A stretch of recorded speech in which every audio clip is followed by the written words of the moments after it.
Olá, meus queridos, prazer, estamos aqui de volta ao canal Pensamento Vivo e gostaríamos de convidar você a considerarmos juntos, o livro de Provérbios, capítulo 18, dando seguimento aqui à nossa análise de Provérbios, um livro de sabedoria. Então vou estar utilizando aqui 3 traduções da Bíblia, a princípio, se for necessário, recorrer a elas, para ver se houver alguma palavra que fique talvez um pouco diferente daquela que é usual para nós, Então nós temos aqui a Alfalite, a Ferreira de Almeida e a tradução Novo Mundo, e vou colocar na tela a King James, a versão King James. Então eu quero convidar você que ainda não assistiu os outros vídeos, nós fizemos até Provérbios 17, eu vou colocar a playlist aí na descrição deste vídeo. Então Provérbios capítulo 18, temos 24 versículos, eu vou inicialmente considerar aqui na João Ferreira de Almeida, onde diz assim, logo no versículo 1: busca seu próprio desejo aquele que se separa, ou aquele que se isola, diz outras traduções. A pessoa que se isola está buscando seu próprio desejo talvez egoísta, a sua própria necessidade pessoal, desprezando aos outros. Aquele que se isola, que se separa, ele insurge contra a verdadeira sabedoria, ou seja, ele pode talvez causar a sua própria ruína. A tradução do Novo Mundo usa uma fraseologia assim, quem se isola busca seus desejos egoístas, rejeita toda a sabedoria prática. Enquanto que na Alfalite diz, aquele que se isola busca seu próprio desejo e vai contra o conselho sábio. Então, em outras palavras, não é bom nos isolarmos. Veja, entenda, a palavra isolar aqui não significa que em alguns momentos nós não podemos ter nossos momentos sozinhos, de autorreflexão, de meditação. O próprio Jesus fazia isso, Às vezes ele ia para a montanha para orar, para refletir, para meditar. Ficou 40 dias no deserto lá com esse propósito também, citado logo no início dos evangelhos. Mas aqui quer dizer que você viver sem auxílio de ninguém, sem estar em contato com ninguém, como se fosse uma pessoa, digamos assim, como um eremita, um ermitão, asceta, uma pessoa que vive isolada da sociedade. Não, nós devemos naturalmente sermos como a nossa natureza humana, sermos gregários, estarmos em associação com outros, vivermos juntos em comunidade, dentro daquilo que é saudável, razoável e politicamente correto, Então esse é o conselho da Bíblia aqui, para que nós não venhamos a desprezar a sabedoria e nos tornar pessoas egoístas, como filhinhos mimados, geralmente se diz, isso não é regra, mas geralmente quando se diz que filho único geralmente tem a tendência de ser mais egoísta. Isso não é a regra, depende muito da educação dos pais, claro, e do próprio desenvolvimento da criança. Mas talvez porque algo proporciona mais desenvolver essa característica. Porque a pessoa é sozinha, ela tende a ter tudo só para ela e o universo gira em torno dela, acaba acontecendo isso. O versículo 2 diz, não toma prazer o tolo no entendimento, senão em que se descubra o seu coração. Ou em outras palavras, o tolo despreza o conhecimento, despreza a sabedoria. Diz a tradução do Novo Mundo assim, o tolo não tem prazer no entendimento, prefere divulgar o que tem no coração. Ou seja, suas próprias ideias, seus próprios conceitos, Ao invés de buscar especializar-se em aprender com aqueles que realmente têm, ou que detêm conhecimento, acaba dando vazão ao seu próprio raciocínio, que em geral o nosso próprio raciocínio conduz a erros, conduz a falha, embora nós possamos achar que somos sábios, uma vez que somos falhos, naturalmente os nossos pensamentos também podem ser. O versículo 4 diz assim, as palavras da boca do homem são como águas profundas, a fonte da sabedoria é como um riacho transbordante.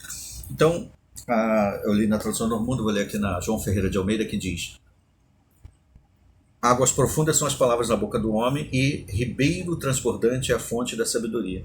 Então, as palavras do homem, ou seja, suas ideias, o seu pensamento, aquilo que está dentro do seu subconsciente, os seus sentimentos mais íntimos, são como águas profundas. Nós precisamos jogar o balde, a caçamba lá no fundo para buscar aquela água.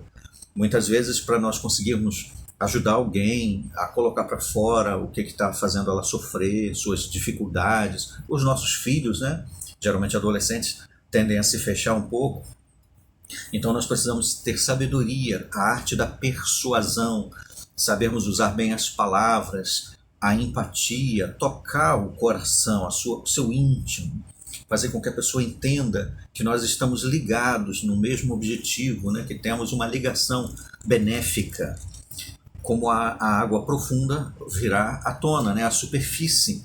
E aí nós vamos conseguir detectar, principalmente nós somos pais de jovens, né? Precisamos desenvolver essa arte para chegar no íntimo dos nossos filhos, para que possamos ajudá-los a vencer seus medos, suas dificuldades e se tornarem adultos competentes. O versículo 6 e 7 fala, né? Cadê? E o 8 são bem parecidos, que diz assim: os lábios do tolo entram na contenda e a sua boca brada por açoites. A boca do tolo é a sua própria destruição e os seus lábios um laço para a sua alma. As palavras do linguareiro são como doces bocados e eles descem ao íntimo do ventre. Então, falando normalmente, né, que a pessoa que faladeira, linguaruda, ou que não mede o que fala, acaba trazendo a sua própria ruína, a sua própria destruição. Acaba revelando palestra confidencial, coisas das quais deveria se manter ali na intimidade talvez do seu lar, né? Coisas que não devem ser reveladas a outros, que pertencem a um determinado ambiente. A pessoa faladeira acaba revelando o que não devia, né? Talvez colocando em luz desfavorável a ela mesma ou a outras pessoas, baseado naquilo que ela fala de forma inadvertida. O versículo 10 fala assim: torre forte é o nome do Senhor. O nome do Senhor que está no tetragrama, no hebraico antigo, né, que se referindo às 4 letras, as 4 letrinhas, as 4 consoantes hebraicas YHWH, transliterada para o português, Yod, Reval, Re, se referindo lá a Javé, Yavé, Jeová, como muitos conhecem assim. Então, o que quer dizer isso, né? Que o nome de Deus é como se fosse um mantra, que se nós falarmos Jeová ou Yavé, tudo vai, todo mal vai sumir e todas as benesses vão surgir. É claro que naturalmente não significa isso de modo imediato, né? Mas a palavra nome aqui não quer dizer apenas o rótulo, as 4 letrinhas, ou o nome Jeová, nome pessoal, né? Mas sim aquilo que ele representa, ou seja, a autoridade que o Pai tem, o poder que vem dele, a sua personalidade, suas características, é uma proteção para nós. Como diz o Salmo 91, que diz, né, quem habitar no lugar secreto do Altíssimo encontrará, não é isso que diz lá? Vamos lembrar aqui, Salmo 91, um pouquinho atrás, que é um salmo que muita gente usa até de modo supersticioso. Olha só, está rasgado aqui, rasgado nessa Bíblia. Essa Bíblia que eu achei no trabalho. Eu vou ler nessa aqui, na Alphalete. Alguém rasgou a página do 91, talvez já para usar mesmo como amuleto, né? É o que eu ia acabar de dizer, que muitos usam esse texto, ou o Salmo 91 inteiro, como se fosse muitos deixam a Bíblia aberta, né? Achando que isso é um talismã. Aquele que habita no lugar secreto do Altíssimo descansará à sombra do Todo-Poderoso. É claro que está se usando de forma metafórica a expressão lugar secreto do Altíssimo, ou quem mora, ou quem habita, no sentido de que nós temos como se fosse um baluarte, uma proteção, algo que nos protege do perigo, ou que pelo menos mantém a nossa mente tranquila, esperançosa para com aquilo que possamos enfrentar no dia a dia. Porque confiamos no nome, ou seja, na reputação que o nosso Criador tem, na sua personalidade, no seu poder e nas suas promessas. Então, quem tem essa confiança no Criador é como se estivesse protegido numa torre forte. É mais ou menos isso, né, que o texto está querendo dizer. O versículo 13 diz assim, ó, não, o 12, vamos ler o 12, que o 12 é interessante. Ele diz: antes da queda do coração do homem, o coração do homem é arrogante, ou seja, antes da queda, antes da derrocada, vem a arrogância, a pessoa que é soberba, que se eleva, que pisa nos outros para subir, é também aquela que geralmente cai de forma vergonhosa, né, e dolorosa. E na continuação do texto diz: e antes da glória há a humildade. A pessoa que é humilde, o que é a pessoa humilde? É aquela que reconhece o seu lugar, né, no universo, que entende que ela depende, por exemplo, de alguém superior, do Criador, por exemplo, não se eleva acima dos outros para humilhá-los reconhece naturalmente o seu potencial, sua capacidade, mas de uma forma equilibrada, sem se exaltar, sem subjugar os outros de forma humilhante, mas faz isso com bondade e de forma natural. É a pessoa humilde. Muitos entendem humilde como sendo uma pessoa tola ou imbecil, uma pessoa que deixa os outros fazer o que quiser e não se defende. Esse não é humilde, esse é o tolo, é o estúpido. Humilde é quem reconhece seu lugar, mas também reconhece que tem o seu potencial, sua dignidade e respeito. Mas acima dela, acima de tudo, existe alguém superior, sempre. E nós sabemos disso, que é o nosso Criador, Jeová. O que está vinculado a ser modesto. Algo que, por exemplo, o Criador não tem. Não precisa ter modéstia porque ele não precisa reconhecer que tem limitações, porque ele não tem. Então, embora ele seja humilde, no sentido de que tem todo o seu poder, mas não humilha ninguém, é condescendente, né? Como se abaixasse para falar com a gente, se coloca no mesmo nível, às vezes, para nos ouvir, embora humanos imperfeitos. Então ele demonstra assim a sua humildade. O 13 diz: responder antes de ouvir é estutice, ou tolice, né? Estupidez e vergonha. Às vezes a pessoa, antes de ouvir o outro falar, já sai respondendo, ou já sai tomando atitudes, né? E aí o resultado pode ser vergonhoso, porque muitas vezes o que a outra pessoa ia falar não tinha nada a ver com a reação que a pessoa teve antes. Então isso é uma tolice. Então é sempre bom ser rápido no ouvido. Diz lá Tiago, chegar nessa outra aqui. Tiago capítulo 1, versículo 19, se não me engano, que corrobora isso. Tiago 1, versículo 19, que diz: todos estejam prontos para ouvir, tardios para falar, tardios para se irar. Tardio quer dizer devagar, né? Vagaroso. Então, sermos rápidos no ouvir e vagarosos no falar.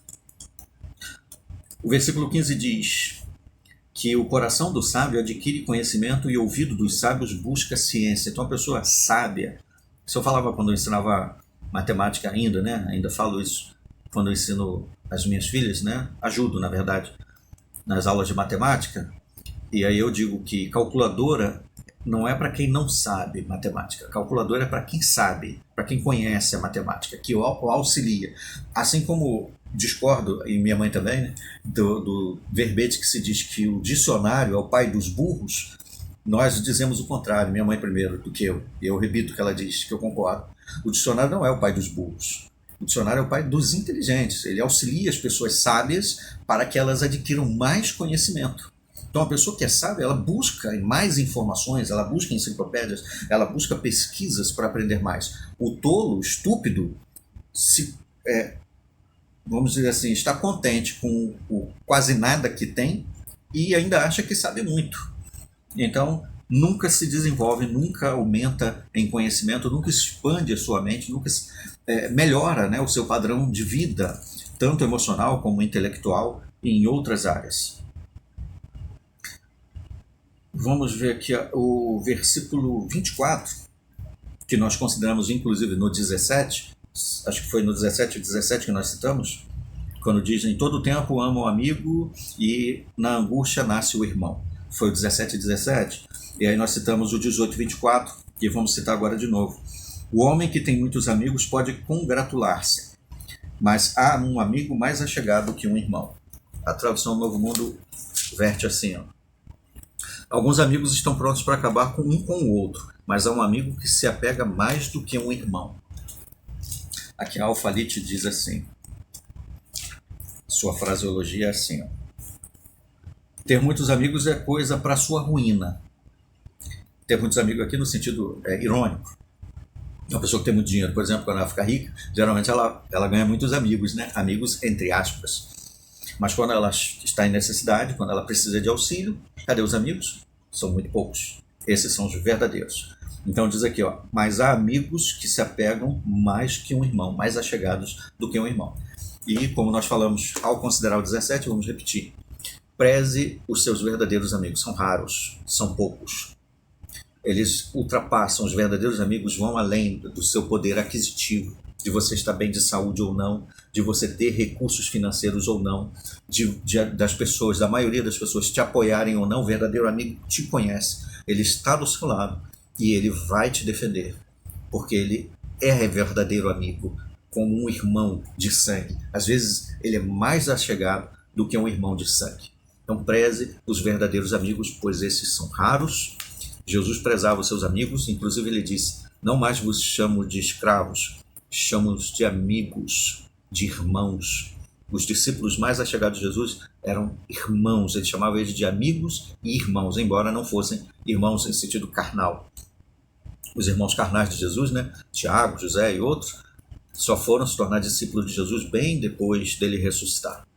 Mas aqueles lá ficaram com Jesus nas suas tribulações. Ele fala em Lucas 22, 28, se não me engano: vocês são os que ficaram comigo nas minhas tribulações.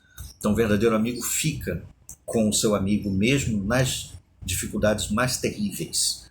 Preze seus verdadeiros amigos. E o nosso Criador deve ser o nosso maior amigo, né? Com certeza. Jesus deve ser um amigo muito achegado para nós.